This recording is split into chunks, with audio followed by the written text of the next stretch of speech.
आत्मा मंथन चैनल पर आपका स्वागत है। आज हम एक अत्यंत रोचक और गहन विषय पर चर्चा करेंगे, आत्मा। यह ऐसा रहस्य है जो सदियों से मानव समाज के लिए जिज्ञासा का विषय रहा है। न केवल धार्मिक और आध्यात्मिक दृष्टिकोण से, बल्कि वैज्ञानिक समुदाय में भी इसे समझने के प्रयास किए गए हैं। लेकिन आज तक इस प्रश्न का सटीक उत्तर किसी के पास नहीं है। आध्यात्मिक दृष्टिकोण से आत्मा को शाश्वत, अजर अमर माना जाता है, जो शरीर के नाश के बाद भी जीवित रहती है और पुनर्जन्म लेती है।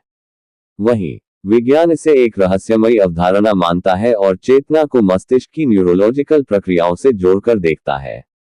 इस वीडियो में हम जानेंगे कि आत्मा के बारे में धार्मिक शास्त्र और दर्शन क्या कहते हैं, विज्ञान का इस पर क्या दृष्टिकोण है, और कैसे दोनों दृष्टिकोण आत्मा के रहस्य को समझने का प्रयास करते हैं।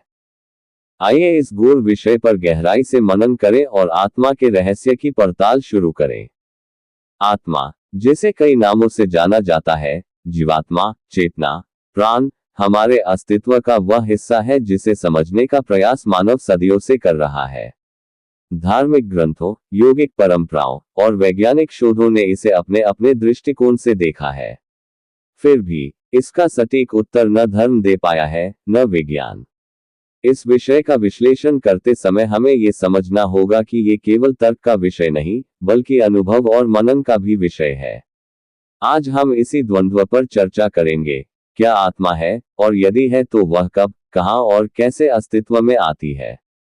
आत्मा के शरीर में होने की सटीक स्थिति और समय को लेकर विभिन्न धर्मों और दर्शन शास्त्रों में अलग अलग मत है। आत्मा की स्थिति, शास्त्रों के अनुसार आत्मा पूरे शरीर में व्याप्त होती है। ये केवल एक विशेष स्थान पर सीमित नहीं होती, बल्कि शरीर के हर हिस्से में इसका अस्तित्व माना जाता है। फिर भी कुछ धार्मिक मान्यताओं में कहा जाता है कि आत्मा का प्रमुख केंद्र हृदय या नाभि के पास होता है। योग और ध्यान की परंपराओं में आत्मा को आज्ञा चक्र, मस्तक के बीचों बीच या हृदय में स्थित माना गया है। आत्मा का शरीर से निकलना, आत्मा शरीर छोड़ती है जब मृत्यु का समय आता है। मृत्यु के समय शरीर के पंचतत्व पृथ्वी, जल, अग्नि, वायु और आकाश अपने मूल स्वरूप में लौट जाते हैं, और आत्मा शरीर को छोड़कर एक नई यात्रा की ओर प्रस्थान करती है। गीता के अनुसार आत्मा अमर होती है और यह शरीर को बदलती रहती है, जैसे हम पुराने कपड़े उतारकर नए कपड़े पहनते हैं। आत्मा का शरीर में प्रवेश, आत्मा के शरीर में प्रवेश के विषय में विभिन्न धार्मिक दृष्टिकोण हैं। कुछ शास्त्रों के अनुसार आत्मा गर्भधारण के समय से ही भ्रूण में प्रवेश कर जाती है, जबकि कुछ अन्य मान्यताओं के अनुसार यह आत्मा गर्भ के विकास के विभिन्न चरणों में प्रवेश करती है, जैसे कि तीसरे या चौथे महीने में, जब भ्रूण को चेतना प्राप्त होती है। वैज्ञानिक दृष्टिकोण से ये चेतना का विकास मस्तिष्क की वृद्धि और विकास के साथ जुड़ा हुआ है। इन सभी प्रश्नों के उत्तर धार्मिक विश्वासों और आध्यात्मिक दृष्टिकोण पर आधारित हैं, और इसका सटीक उत्तर देना कठिन है क्योंकि यह अध्यात्म का एक गूढ़ विषय है। वैज्ञानिक दृष्टिकोण से आत्मा एक जटिल और विवादास्पद विषय है, क्योंकि विज्ञान उन चीजों पर आधारित है जिनका परीक्षण और प्रमाण किया जा सकता है। आत्मा एक अमूर्त और अदृश्य तत्व होने के कारण प्रत्यक्ष रूप से वैज्ञानिक उपकरणों से मापी या जांची नहीं जा सकती।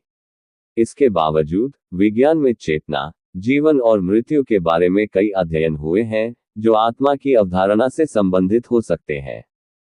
1. चेतना, कॉन्शियसनेस। आत्मा के समान ही चेतना एक ऐसा विषय है जो विज्ञान में बड़े पैमाने पर चर्चा का विषय रहा है। वैज्ञानिक दृष्टिकोण से चेतना को मस्तिष्क की एक प्रक्रिया के रूप में देखा जाता है।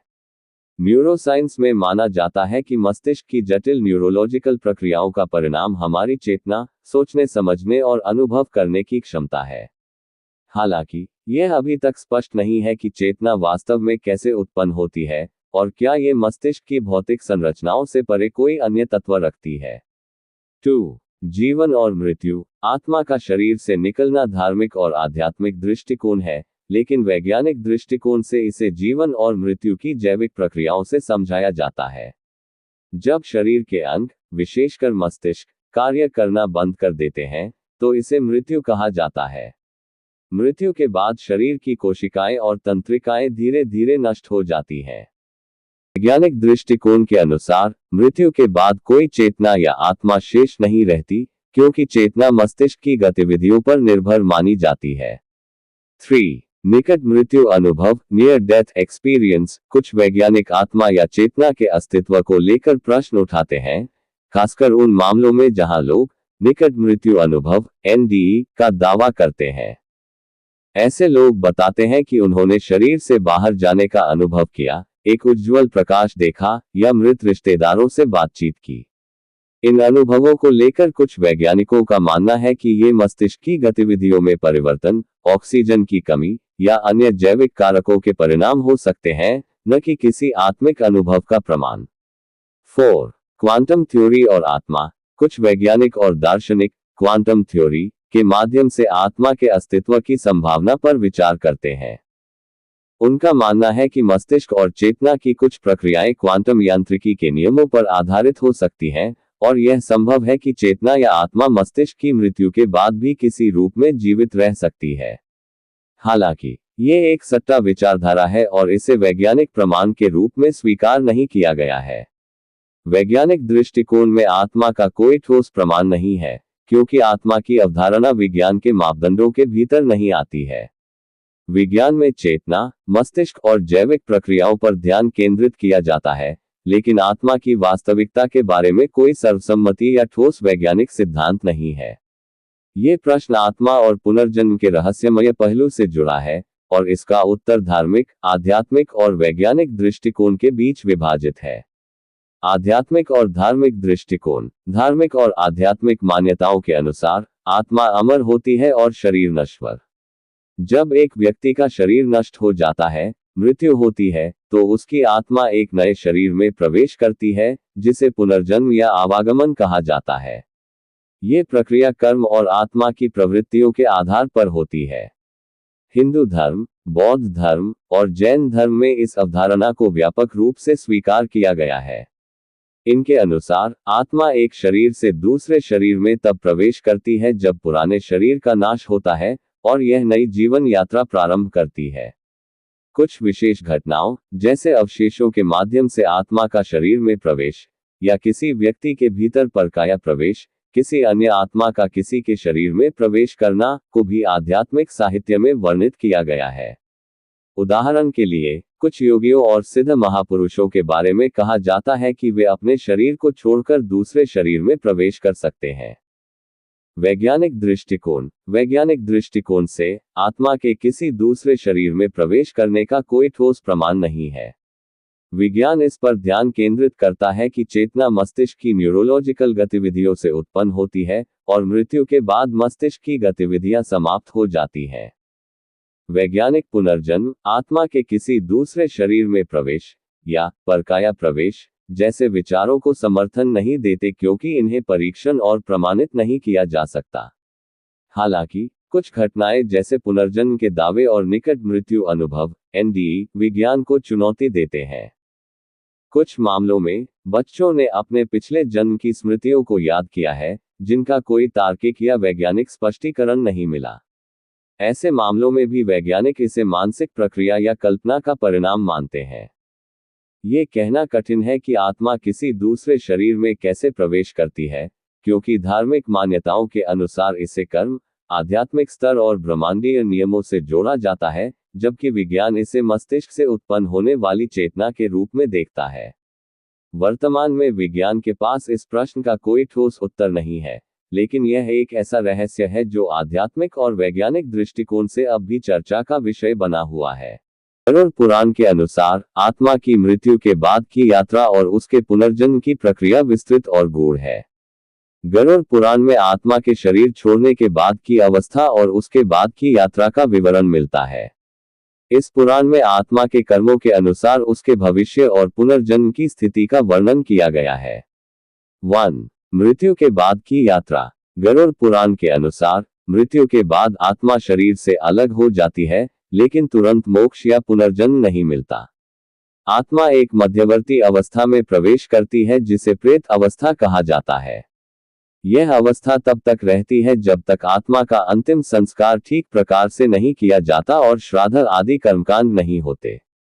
इस अवधि में आत्मा को अपने पिछले कर्मों के परिणामस्वरूप सुख या दुख का अनुभव होता है। 13 दिन का कर्मकांड। आत्मा के शरीर छोड़ने के बाद 13 दिनों तक आत्मा को विभिन्न प्रकार के संस्कारों और अनुष्ठानों की आवश्यकता होती है। इन दिनों में आत्मा को प्रेत योनि में माना जाता है और इसे श्राद्ध, पिंडदान और तर्पण के माध्यम से शांति और मुक्ति प्रदान की जाती है। गरुड़ पुराण में कहा गया है कि इन अनुष्ठानों से आत्मा को पितृलोक या यमलोक की यात्रा के लिए मार्गदर्शन मिलता है। 3. यमलोक की यात्रा। मृत्यु के 12 दिन बाद 13 दिन के बाद आत्मा यमलोक की ओर प्रस्थान करती है। यह यात्रा आत्मा के कर्मों के आधार पर सुखद या दुखद हो सकती है। यमलोक पहुंचने के बाद आत्मा के कर्मों का निर्णय यमराज के द्वारा होता है। गरुड़ पुराण के अनुसार आत्मा को 47 दिनों तक यमलोक की यात्रा करनी पड़ती है। इस दौरान आत्मा अपने कर्मों का फल प्राप्त करती है और यमराज के निर्णय के अनुसार उसे स्वर्ग, नरक या पुनर्जन्म के लिए भेजा जाता है। 4. पुनर्जन्म की प्रक्रिया। गरुड़ पुराण के अनुसार आत्मा का पुनर्जन्म उसके पिछले जन्म के कर्मों पर निर्भर करता है। अच्छे कर्मों वाले को स्वर्ग की प्राप्ति होती है और बुरे कर्मों वाले को नरक में जाना पड़ता है, जहां उसे अपने कर्मों का फल भोगना पड़ता है। नरक में अपने कर्मों का फल भोगने के बाद आत्मा पुनः नए शरीर में जन्म लेती है। यह नया जन्म किस योनि में होगा, यह भी आत्मा के कर्मों पर निर्भर करता है। 5. पुनर्जन्म का समय। गरुड़ पुराण पुनर्जन्म के समय का सीधा उल्लेख नहीं करता है, लेकिन ये कहता है कि आत्मा को नरक या स्वर्ग में अपने कर्मों का फल भोगने के बाद पुनः पृथ्वी पर जन्म मिलता है। ये समय आत्मा के कर्मों और उसकी भोग्यता पर निर्भर करता है। कुछ आत्माएं जल्दी पुनर्जन्म ले सकती हैं, जबकि कुछ को लंबे समय तक यमलोक में रहना पड़ सकता है। निष्कर्ष। गरुड़ पुराण के अनुसार मृत्यु के बाद आत्मा की यात्रा में विभिन्न चरण होते हैं: प्रेत अवस्था, यमलोक की यात्रा, कर्मों के अनुसार निर्णय और फिर पुनर्जन्म। ये यात्रा कर्मों के आधार पर लंबी या छोटी हो सकती है और आत्मा को नए शरीर में पुनः जन्म लेने के लिए एक विशेष समय तक प्रतीक्षा करनी पड़ती है। विज्ञान के पास वर्तमान में आत्मा के अस्तित्व को प्रमाणित करने का कोई ठोस आधार नहीं है। वैज्ञानिक दृष्टिकोण आत्मा को मस्तिष्क और शरीर की एक न्यूरोलॉजिकल प्रक्रिया के रूप में देखता है, जो मृत्यु के बाद समाप्त हो जाती है। पुनर्जन्म, आत्मा का शरीर छोड़ना या आत्मा का किसी अन्य शरीर में प्रवेश करने जैसे विषयों को विज्ञान कल्पनाशील या अवचेतन मन की प्रक्रिया के रूप में देखता है। विज्ञान के अनुसार आत्मा का कोई प्रत्यक्ष प्रमाण नहीं है और इसे चेतना और मस्तिष्क की जटिल प्रक्रियाओं से जोड़ा जाता है। पुनर्जन्म, आत्मा का शरीर से निकलना या किसी अन्य शरीर में प्रवेश करना जैसे विचार विज्ञान में सिद्ध नहीं है। आत्मा या चेतना के बारे में विज्ञान अभी तक किसी अंतिम निष्कर्ष पर नहीं पहुंचा है और यह विषय अध्ययन और चर्चा का विषय बना हुआ है।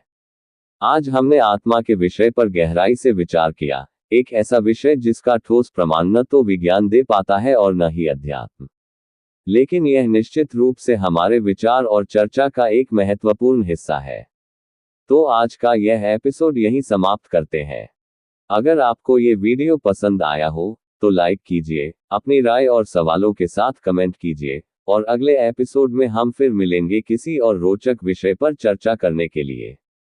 हमारे चैनल को सब्सक्राइब करना न भूलें ताकि आप हमारी नई वीडियो को मिस न करें।